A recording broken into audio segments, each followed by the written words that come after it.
جينا عند أكثر سؤال وصلني في السناب وفي التيك توك اللي هو البن الأثيوبي. في الفلوق هذا أنا برد على هذا السؤال وبرد بالتجربة اللي بتشوفها بعيونك.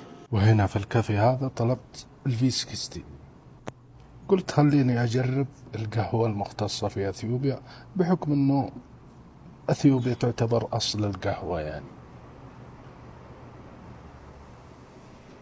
شوفوا كجودة قهوة عندهم قهوة مرة ممتازة، ولكن مريت 2 من الكافيهات اللي أغلب الناس اللي زاروا أديس أبابا اتفقوا على جودتها وإنها مميزة جدا، ورحت أخذت في المكانين الفيسكستي. ونهاية الفلوق راح أعلمكم تقييمي لهم.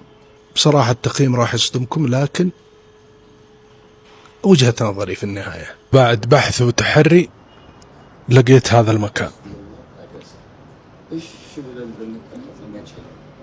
እኔ እሱ ሊያቅ በማይችል